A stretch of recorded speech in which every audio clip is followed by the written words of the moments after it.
Hey guys, how's it going? Welcome back to my channel. So today's video is going to be a lesson looking at the first position of the 3 notes per string major scale and how to use this modally to add speed and fluidity to your solos. I use this a lot in my compositions as I find it really good for creating long, complicated sounding runs without too much thinking. So firstly, let's go over the caged G major scale, which is different to the 3 notes per string.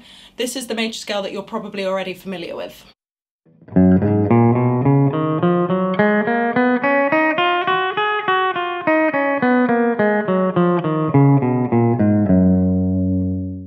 And it's absolutely fine to play it that way, but you'll notice it's a bit constricting. It's just all in one box and you're not really covering that much of the neck. There's also different numbers of notes on each string, so it's hard to pick up speed. Now let's play the 3 notes per string version of the G major scale.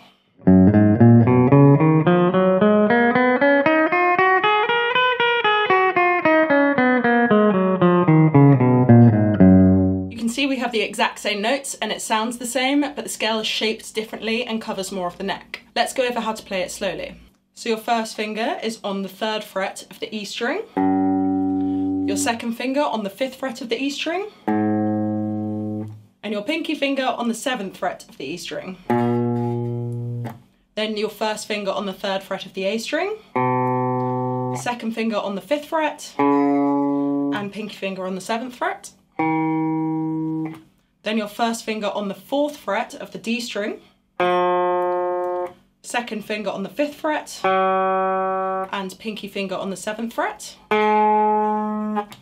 Your first finger is now on the 4th fret of the G string, your second finger on the 5th fret, your pinky finger on the 7th fret, your first finger on the 5th fret of the B string, your third finger on the 7th fret, and your pinky finger on the 8th fret. And now your first finger on the 5th fret of the high E string, your third finger on the 7th fret, and your pinky finger on the 8th fret. So the first thing to note is that it's a very symmetrical scale. If you look at the shape and break it down into groupings of 2 strings, you'll notice they're the same pattern on both strings. So memorising these repetitive groupings makes it easier to remember and build muscle memory for fast runs, as it's kind of half the work. So practice the groupings separately and then try playing them all together.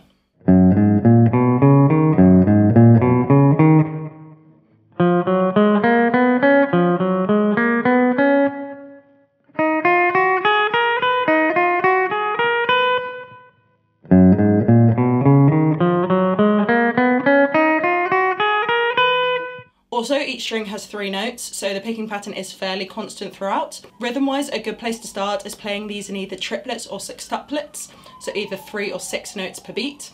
So that's triplet, triplet, triplet for triplets, or triplet, triplet, triplet, triplet, triplet, triplet for sextuplets. But it's also worth practicing in 16th notes so you don't get stuck only playing it one way. So this is 1E and a 2E and a 3E and a 4E and a...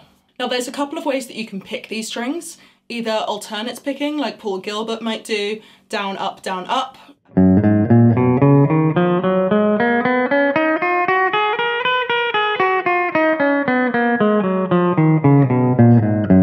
or economy picking like Frank Gambale might do, which combines alternate picking with a sweeping technique. So that's down, up, down, down, up, down, down, up, down on the way down, or up, down, up, up, down, up, down, up on the way up.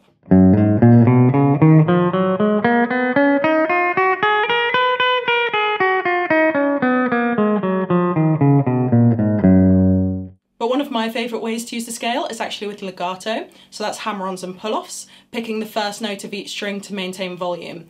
Here's an exercise to practice this.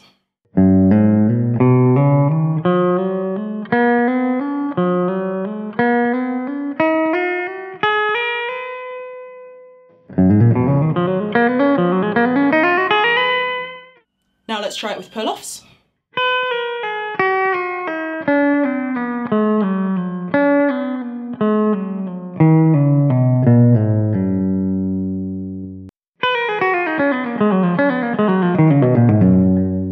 And just for fun, let's give the scale a go in string skips, so we remember to think about playing intervallically as well.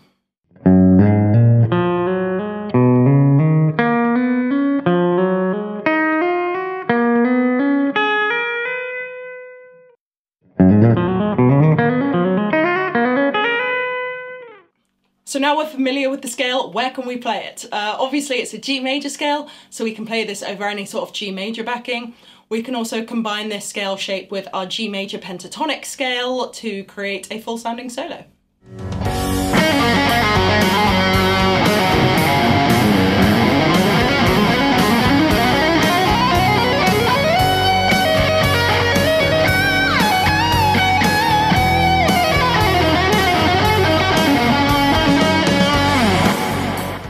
But sometimes playing in just a major scale can sound a little boring, so I also want to touch on how we can use the scale modally.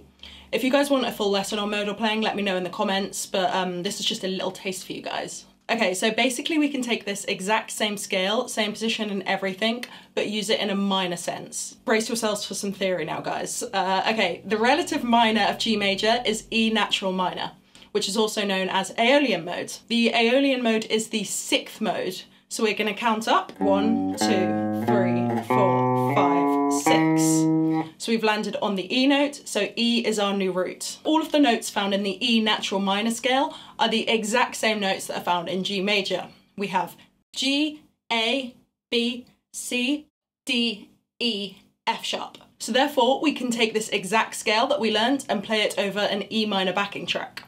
The only thing we need to be aware of is which notes we're highlighting and landing on when we're finishing our runs. As we're in E, we may want to land more commonly on the E note, which would be the new root, the G note, which is the minor third of the E chord, and the B, which is the 5th. These are notes that make up an E minor triad, so they sound the most pleasant to the ear. And of course, as we're in E minor, we can combine it with every guitarist's favourite scale, the E minor pentatonic. This time we'll play it an octave up for variety, same notes, just an octave higher.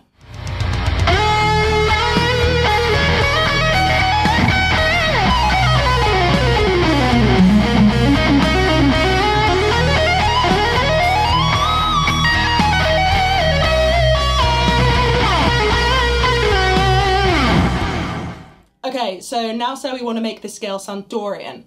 Dorian is the 2nd mode, so we're going to count 1, 2. So A will be our new root.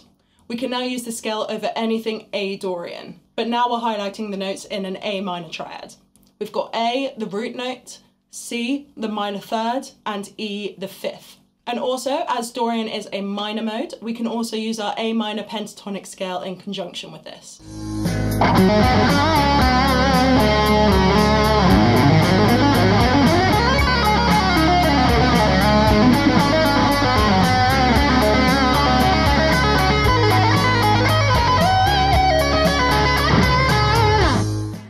So there you guys go. I hope you enjoyed this lesson and learned something new to practice while you're locked in quarantine.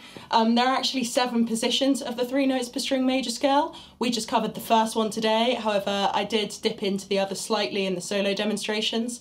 So yeah, there's quite a lot to learn to cover the whole neck, but just take it one position at a time and get really, really comfortable with it before moving on. We've all got a lot more free time in our hands these days, so there is no excuses. I'm looking at you. Also, there's a lot of discussion about which is better, caged or 3 notes per string, but I honestly think they're both important shapes to learn and they each have their own strengths. I find the cage system is way better for music theory and intervallic playing, whereas the 3 notes per string shapes are more ergonomically friendly and lend themselves to faster playing, and because of the music style I play, I prefer using 3 notes per string, but I think the real fretboard mastery comes when all of these scales are just combined together. Anyway, I'm rambling, but I hope you guys enjoyed. Let me know in the comment section below if you want any more lesson content, or tell me to shut up and comment on my boobs. Either one's fine. Please like and subscribe, it really, really does help me out. Thank you for watching, and I will see you in the next video.